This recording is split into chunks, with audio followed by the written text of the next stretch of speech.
Welcome back to Scale Modelling. This is part 8 of Moebius's Battlestar Galactica Colonial Variable Mark 1. Scale is 1 to 32. Now in this video, this is the final reveal. But before we get to that, my thoughts on the kit as always. Now like all Moebius kits and extend to ATM kits as well, these kits are designed to be built in a modular fashion, so you can do one part, leave it aside.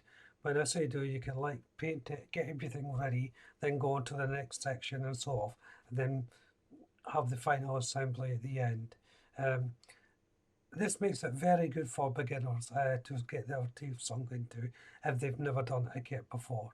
Especially if it's a sci-fi model, for instance, because these can be rather forgiving for new builders into the hobby. Now, the purists might say, oh, but sometimes things don't fit together too well or something like that. Well, I'm afraid to say that does happen sometimes. However, if you're experienced enough and that's the sort of thing you're worried about, they're easy enough to fix. It's just that way. If you can't tell, I'm a big fan of these Moebius kits because they're easy to put together, they're easy to understand, and you can have a lot of fun working on them. And you can actually add your own interests into them as well. For instance, this kit, there's scope if you want to light up the cockpit, you can do so. There's enough room there for you to do that. I didn't light this one up, I just wanted it out the box and no fuss. The plastic is quite thick, so that means like the connection points from the sprue tree to the actual mold itself can be sometimes difficult to handle. That's one of the little downsides, I think, to the kit. But in this kit, everything fitted perfectly well. I only ran into one main problem, and that was because I put the wings on upside down stupidly. Luckily, I was able to fix that mistake without any drama. But you know, it just goes to show you, and I keep on saying this, always pay attention to what you're doing because you can run into some problems when you take your eye off the ball.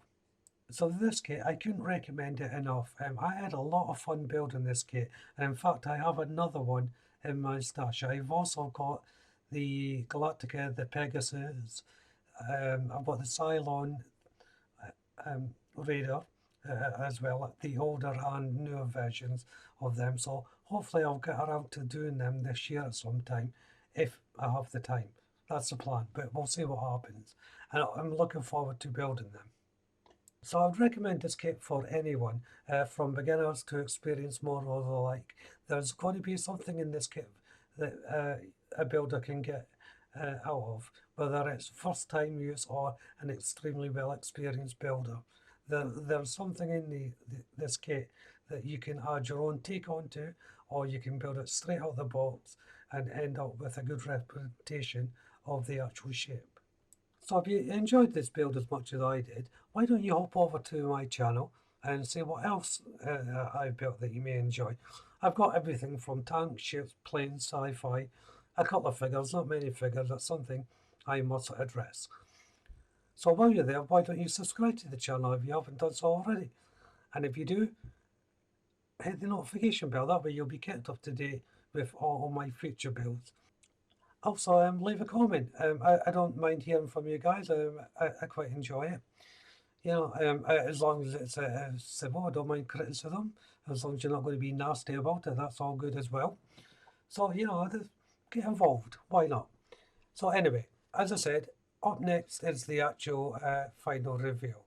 So I'll take this opportunity to say thank you all so much for watching and leaving your comments and all the good stuff like that.